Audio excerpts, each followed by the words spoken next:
7h44 de volta com o Manhã no Ar e as principais notícias do dia. Fica atento ao horário para não perder o seu compromisso. Muito obrigada pela sua companhia. Você que está acompanhando pela telinha da TV A Crítica ou através do nosso aplicativo A Crítica Play em qualquer lugar do mundo. Olha só, o INEP está selecionando professores da rede pública para atuarem como seus representantes nos 2 dias de prova do Exame Nacional do Ensino Médio, o ENEM, que acontece em novembro.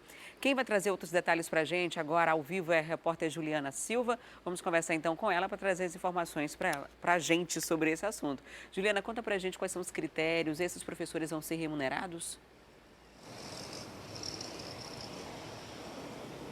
Bom, sim, viu, Adriane? E é justamente essa remuneração que está chamando a atenção de todas as classes aí, né, de professores. Vão ser R$ 342 por domingo. São 2 domingos e significa dizer que são R$ 28,50 por hora.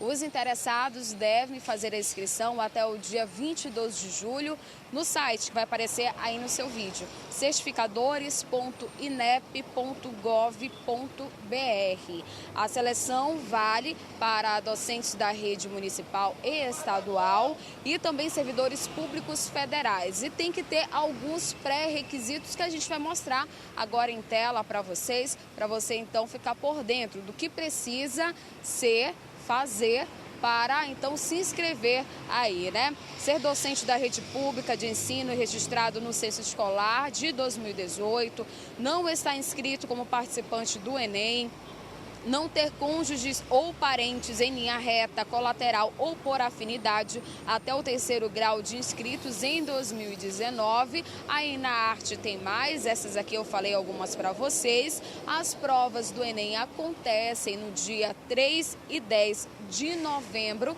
Então os interessados que querem ganhar aí, né, essa renda extra, os professores principalmente, né, eles podem fazer a inscrição no site que está aparecendo aqui no seu vídeo e, como eu disse, vou repetir, o valor é de R$ 342 por domingo, que equivale a R$ 28,50 por hora. Realmente é uma boa grana aí, uma boa alternativa de ter uma renda extra, não é mesmo, Adriane? Volto com você. Pouco mais de R$ 640, né? Já dá para ajudar, R$ 680, já dá para ajudar bastante, né? Professor geralmente que tem um salário mais baixo, a oportunidade de trabalhar no domingo, que é um dia de folga, e conseguir esse rendimento. Não dá tempo de você se inscrever. Muito obrigada, Juliana, pelas informações. Aqui a gente vai botar mais uma vez o site para você aí que não conseguiu anotar durante o link. Vamos colocar aqui, tá aqui, esse é o site, certificadores.inep.gov.br. Lá você consegue fazer sua inscrição e garantir essa renda extra através do trabalho sendo representante do INEP durante os 2 dias de prova do ENEM. As provas serão realizadas no mês de novembro. E foram lançados ontem os editais do vestibular e do sistema de ingresso seriado da Universidade do Amazonas. As inscrições vão até o dia 30 de agosto, mas os candidatos precisam ficar atentos ao prazo para o pagamento da taxa. Este ano são 3.148 vagas para 37 cursos oferecidos na capital e também no interior. O acesso pode ser pelo vestibular macro ou sistema de ingresso seriado, o SIS. As provas estão previstas para serem aplicadas em outubro.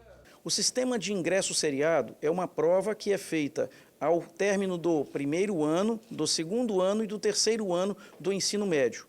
Essas 3 provas são somadas e dão um resultado que irá significar a classificação do aluno em relação a todos os outros alunos candidatos do sistema de ingresso seriado. Então, esta é uma modalidade de ingresso. A outra modalidade é o processo macro, é o vestibular propriamente dito. Naturalmente, um candidato que está no 3º ano do ensino médio pode candidatar-se às 2 modalidades. Os editais do vestibular e do SIS já estão disponíveis no site da UEA. As inscrições começam no próximo dia 5 de agosto e vão até o dia 30. O valor do macro custa R$ 100 e do SIS, R$ 70. O prazo para pagamento é até o dia 2 de setembro. A isenção existe um calendário, é preciso que fique atento ao portal da UEA, o www.ea.edu.br, e acompanhe o período de isenção que acontecerá ainda agora no mês de julho e agosto. A divulgação do resultado final do vestibular acontece no dia 17 de dezembro. E atenção aos cozinheiros de mão cheia, o reality de culinária da TV A Crítica vai começar. É a temporada 2019 do The Box, que estreia em setembro. E olha, há pedidos, quem perdeu o prazo tem hoje ainda para fazer a sua inscrição. A nossa equipe espera por você aqui na TV A Crítica, na Avenida André Araújo, de 9 horas da manhã, daqui a pouquinho. Na verdade, você já pode sair de casa, vem para cá a partir das 9 horas até as 3 horas da tarde é o atendimento para você fazer a sua inscrição. Muita gente entrou em contato com a TV, nas redes sociais, falou inclusive com a gente, perdi o prazo, não consegui ir até o CSU, não consegui vir à TV no sábado, então você tem essa oportunidade apenas hoje. Então vem até aqui na TV A Crítica, no bairro Aleixo, de 9 da manhã até as 3 horas da tarde, fazer a sua inscrição. Se você quiser participar do The Box, é só se inscrever a partir das 9 da manhã. Não esqueça, o reality de culinária da TV A Crítica estreia em setembro e você de casa pode participar. E agora vamos falar de futebol. As meninas do Iranduba estrearam com vitória no Campeonato Brasileiro Sub-18. O Hulk da Amazônia aplicou uma goleada, um chocolate de 9-0 sobre o time do Paysandu. O jogo foi ontem à tarde, lá no estado do Mangueirão, em Belém do Pará. Com esse placar elástico, é provável que o Iranduba termine a primeira rodada na liderança do Grupo F com saldo de gols positivo. A próxima partida do Hulk é contra o Pinheirense do Pará, também no Mangueirão. O jogo está marcado para quinta-feira e a gente fica na torcida aí para que as meninas continuem arrasando desse jeito.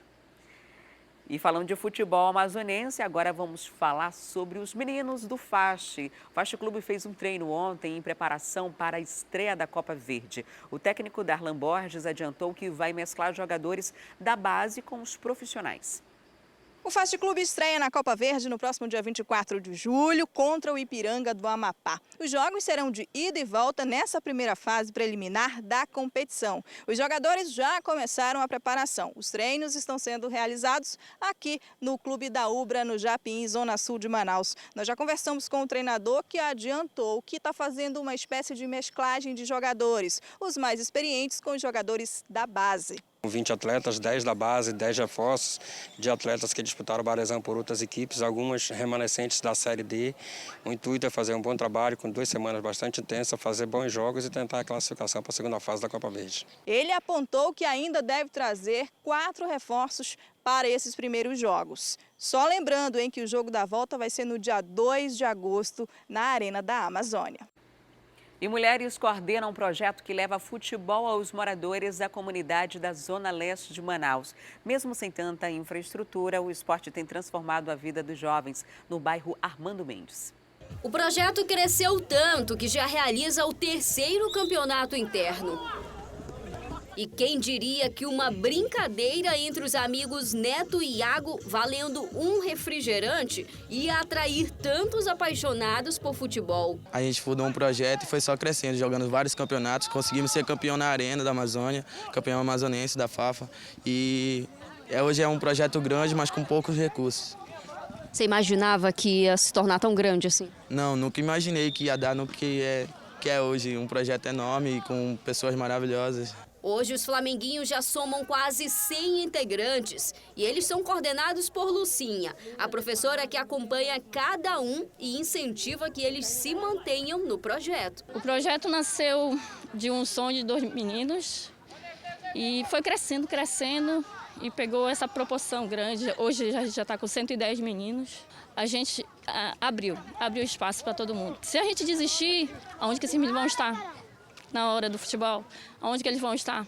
Aí a gente está aqui todas as quintas, das 19 horas até as 22. Então, de portas abertas para quem quiser conhecer o projeto. O grupo recebe apoio do Instituto NET, uma associação sem fins lucrativos que já apoia outros 7 projetos sociais e atinge pelo menos 600 moradores de bairros periféricos da zona leste da cidade. A minha motivação foi a vontade de viver. Em 2013 eu tive câncer, passei pelo deserto e eu fiz um voto com Deus. Se Ele me curasse, eu ia viver em prol de ajudar as pessoas. E eu, como educadora física, Me entreguei de corpo e alma e hoje o Instituto atende mais de 600 pessoas, não só na área esportiva, mas nas ações sociais aqui na Zona Leste de Manaus. Hoje os flamenguinhos resistem às dificuldades por amor ao futebol, mas as condições dos integrantes são poucas. Faltam recursos para a compra de material esportivo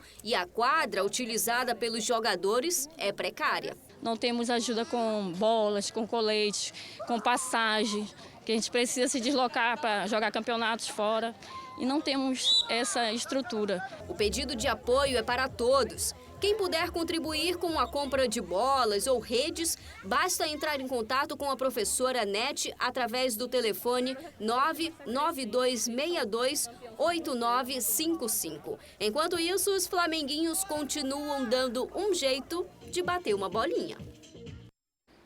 Se você quiser ajudar também, pode entrar em contato com a nossa produção através do nosso Facebook, do Manhã no Ar. E agora são exatamente 7h55 e chegou o momento do Direto da Redação.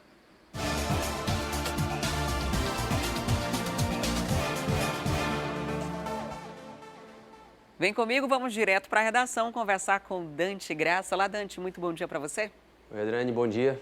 Vamos falar sobre, mais uma vez, as conversas, né, que supostamente reveladas pelo site da Intercept, que mostrariam aí outros vazamentos de conversas com o procurador da Lava Jato, com o então juiz na época, Sérgio Moro, né? E tem mais indícios aí de que há pelo menos uma conduta imoral no meio dessa situação. Ontem vazou o primeiro áudio aí dessa série de revelações. Ontem completou um mês e vazou esse primeiro áudio. Bora ouvir o áudio primeiro aí, vamos soltar e depois a gente comenta um pouquinho. Vamos lá. Carlos, o Fux deu uma liminar suspendendo a decisão do Lewandowski, que autorizava a entrevista, dizendo que vai ter que esperar a decisão do plenário. Agora não vamos alardear isso aí, não vamos falar para ninguém, vamos ficar quieto para evitar a divulgação o quanto for possível, porque quanto antes divulgar isso, antes vai ter recurso do outro lado, antes isso aí vai para plenário.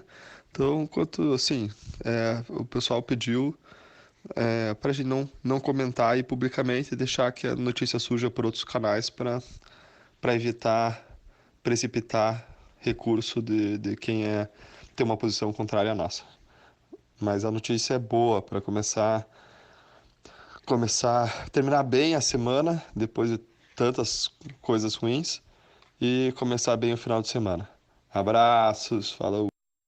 E áudio é do procurador Deltan Dallagnol, de acordo com o The Intercept, e mostra ele comemorando uma decisão de liminar que proibiu o ex-presidente Lula a dar entrevistas durante a campanha eleitoral. Houve até um movimento muito grande para isso, uma expectativa, e ele não conseguiu, de fato, essa autorização na época. Exato.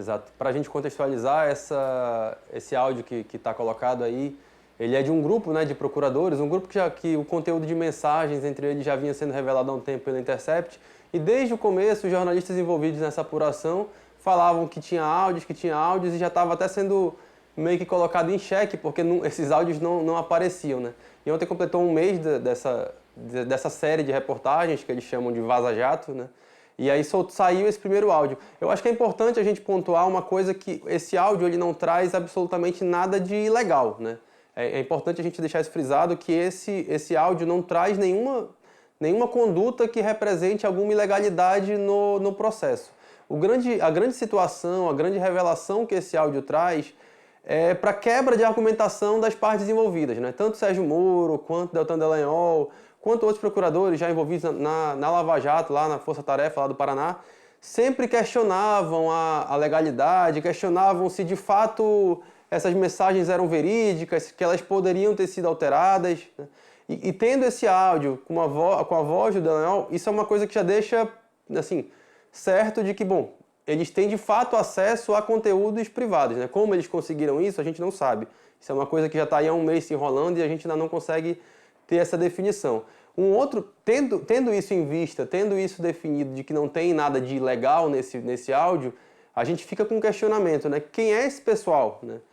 É falado aí, o pessoal pediu para não avisar. Quem é esse pessoal? Bom, seria da parte do Sérgio Moro, seria da parte do STF, né? Esse pessoal pedir para para não comunicar, isso gera alguma suspeita das muita relações especulação, estarem... né, Dante? Isso. Acaba gerando. Inclusive, o Ministério Público Federal se manifestou dizendo que o vazamento desses áudios mostra uma conduta criminosa, né? De acordo com o Ministério Público. A maneira que a gente tem se posicionado sempre é atacando a origem, né? Dos hackers, né? Da onde saiu. Eles sempre falam de como esse conteúdo surgiu, como ele veio, mas não tratam muito do conteúdo em si, né? Saber quem é esse pessoal é muito importante, que é para a gente saber se tem de fato alguma influência externa e de quem é, né? Porque, assim, em tese, essas partes se comunicam nos autos, né? E se o pessoal pediu alguma coisa, né, gera uma estranheza. E é curioso também, porque a Lava Jato, independente de você apoiá-la ou não, né, ela sempre foi uma operação muito midiática, né? Isso sempre, qualquer passo dela sempre foi muito alardeado à mídia, sempre foi muito colocado em todos os jornais, TV e sites e tudo mais. E ver dessa operação que é tão midiática, essa recomendação de não vamos falar nada para não atrapalhar, fica bem, né? Gera uma estranheza só. Mas, de fato, pontuando novamente que não tem um conteúdo ilegal. Agora, outro ponto que é interessante a gente lembrar aqui é o momento que isso acontece, né? Isso acontece num momento que o Sérgio Moro pediu férias de 5 dias, aí, umas férias que ele nem teria direito, ele pediu licença remunerada, não remunerada, na verdade. Lembrando que ele teve férias ano passado por pelo menos 3 períodos. Ele estava de férias naquela liminar quando saiu a liminar que mandava o ex-presidente Lula deixar a cadeia e agiu ali nos bastidores para segurar aquilo. Quando ele foi anunciado como ministro, ele pediu 2 períodos de férias para fazer essa composição aí do ministério e agora ele pede uma licença não remunerada para reenergizar, segundo sua assessoria, né? Então, o momento é bem curioso, né? A gente não sabe se as partes estavam esperando, as partes envolvidas na divulgação, no caso o Intercept, estava esperando esse momento, mas é um momento bem sintomático assim, para a divulgação desse conteúdo. E depois de que o ministro esteve na Câmara Federal e foi muito agredido verbalmente no parlamento, o Deltan Dallagnol recusou ir até a Câmara também prestar qualquer tipo de esclarecimento, disse que vai deixar para isso em outro momento, não quer atrapalhar também o processo de investigação. Isso foi ontem, isso seria ontem, né? Isso, o convite né? Era para ontem. Era para ontem, ele disse que não iria, enviou uma nota comunicando que não participaria da sessão. Enfim, a gente vai continuar acompanhando e trazer qualquer tipo de atualização para o nosso telespectador. Eu queria falar de uma coisa que mexe com todos nós diretamente, que é a reforma da Previdência. Sim. Ontem era o dia muito aguardado, muita gente esperando, já tinha sido aprovado o texto base e começaria a discussão lá na Câmara. Começou, na verdade, né, a discussão na Câmara Federal e, neste momento, os governistas têm mostrado uma postura muito otimista de que, de fato, vai passar, estão confiantes. Por outro lado, o discurso de oposição é bem diferente. Eles falam de perdas para algumas pessoas, para algumas categorias e se dizem preocupados, principalmente com a questão da pensão poder ser menor que o salário mínimo, com as regras que estão previstas dentro desse texto da reforma. Enfim, por um lado, um discurso positivo, outro lado um discurso negativo, e no meio disso está tramitando por ali num ritmo bem acelerado, inclusive. As nossas discussões políticas, ultimamente, elas têm faltado muito tal do equilíbrio, né? Em todo momento que a gente vê qualquer assunto sendo discutido, é 8 ou 80, né? E ontem a gente viu isso mais uma vez. Como a gente falou segunda-feira, sendo tocado muito aí a toque de caixa, essa aprovação da reforma para eles fazerem isso antes do recesso, né? Agora do meio do ano que eles vão ter. E nesse ponto, os governistas estão de fato muito otimistas. O próprio presidente da Câmara, Rodrigo Maia, tem imaginado que já consegue aprovar os 2 turnos agora antes do recesso, que esses 2 turnos são importantes, são fundamentais, porque trata-se de mudança de Constituição. Inclusive, há uma expectativa do presidente Jair Bolsonaro ir hoje lá ao plenário, participar dessa articulação. Aí ele tem um compromisso na Câmara dos Deputados e cogita-se aí que ele estenda essa visita ao plenário para conversar ali com seus antigos colegas e com os novos parlamentares sobre essa questão. Tem esses pontos colocados, os governistas estão de fato muito otimistas, colocando a nova Previdência, né, como eles preferem chamar, o termo reforma desgasta um pouco, então eles têm muito colocado como a nova Previdência, né? E enquanto isso, a oposição tem questionado muito esses pontos que você bem frisou. Aí eu estava lendo alguns posicionamentos de oposição e questiona-se muito o fato de que não é pelo máximo, né, pelo salário máximo que vai ter a aposentadoria, tem uma média, então o tempo também pode ser, o ideal é 65, mas por conta de algumas situações, se a pessoa fica 8 anos desempregado, em média, segundo o IBGE, a aposentadoria do homem pode ir para 73 anos, policiais, professores tendo que trabalhar mais de 40 anos para se aposentar, esses pontos têm sido muito colocados pela oposição. Ontem, inclusive, um outro ponto bastante questionado, bastante combatido pela oposição, foi a liberação de emendas parlamentares, aí de verbas públicas em emendas parlamentares que estariam fora do orçamento aprovado para esse ano, né? Já se colocando, inclusive, uma suspeita de crime de responsabilidade. Então tem muita coisa aí, tem muito pano. A reforma deve ser aprovada sim, mas ela não vai acabar agora, né? Vai ter muita discussão em cima a respeito desses fatos e das estratégias usadas para essa aprovação. A gente não sabe em que termos isso vai se dar, né? A gente nem consegue ainda, ou é melhor até nem dar tantos detalhes do que deve mudar ou não, porque ainda está sendo discutido. Então, as pessoas criam uma expectativa em torno disso, né? Porque mexe diretamente com o nosso conforto no futuro, ou nosso está um pouco bastante distante, na verdade. O meu já esteve mais longe. Passou eu me aposentaria antes, por tempo de contribuição, com 48 anos. Agora, com a reforma, 62, eu vou um pouquinho mais, assim. 65, pelo menos, né? Isso se você tiver contribuição regular, contínua, né? E aí, inclusive, já foi conseguido para as mulheres, no caso, o benefício de reduzir um pouquinho a carga, o tempo de contribuição. O texto da reforma original previa que você teria que contribuir 40 anos. Agora passou para 35, a bancada feminina lá no parlamento se uniu para conseguir isso, né? E no caso das mulheres, tem várias questões que precisam ser levadas em consideração, não só de vigor físico, mas de abrir mão de carreira muitas das vezes para cuidar de filho, entre outras coisas. Você dá aquela pausa e quando volta já tem dificuldade. E algumas mulheres abdicam mesmo de suas carreiras em prol de família e às vezes não tem contribuição nenhuma. Então é um processo bem mais dificultoso quando chega-se no fim, né, para conseguir a aposentadoria. Então não dá para dizer que é a mesma coisa, não dá para colocar na mesma situação, porque não é, né? Não é razoável você dizer que a situação é a mesma, as dificuldades são as mesmas, porque não é. E tem também a questão também dos policiais e professores, que são categorias que é difícil você conseguir imaginar um professor numa escola pública de alfabetização, por exemplo, ensinando uma criancinha a ler com 62 anos de idade, né? E a gente sabe, assim, eu já tive experiência, inclusive, trabalhando na Secretaria Municipal de Educação, a gente sabe como, isso não é exclusivo da municipal, é estadual em todos os cantos do país. A gente sabe que hoje, infelizmente, há muito desrespeito em relação ao professor por parte dos alunos.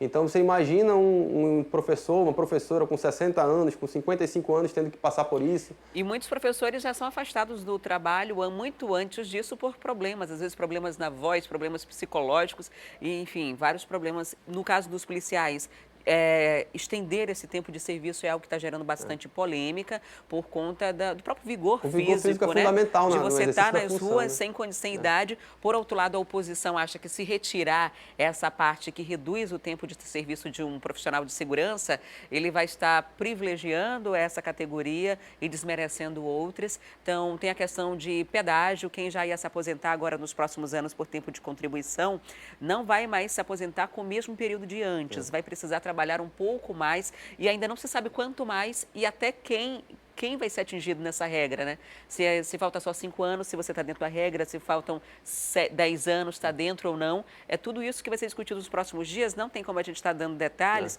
apesar dessa votação estar sendo célere. A previsão de votar agora já 9 horas, uma parte, à tarde votar já os destaques. Então, amanhã a gente já deve ter algo mais concreto. Mas lembrando que são votações de primeiro e segundo turno e ainda tem que ir para o Senado, né? Já tem o Senado depois. A gente pode falar muito do que está sendo discutido, né? Mas, assim, a conclusão mesmo de como vai ficar e desenhar esse retrato todo de como vai ficar essa previdência, só depois dessas discussões, porque a gente sabe que tudo pode mudar também de uma hora para outra ali, né?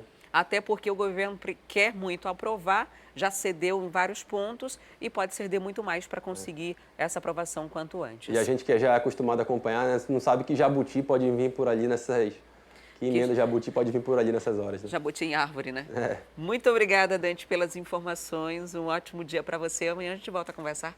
Obrigado, Adriane. Até mais. Tchau, tchau. Aqui a gente faz uma pausa para o intervalo e você vê daqui a pouco que o Teatro Amazonas exibiu ontem um filme que conta a história do homem que morava no Cinema Éden. E ainda, hoje é o dia da pizza e tem reportagem especial. A pizza, ela invadiu aí o mundo inteiro, ganhou muitos fãs e é um dos alimentos mais consumidos.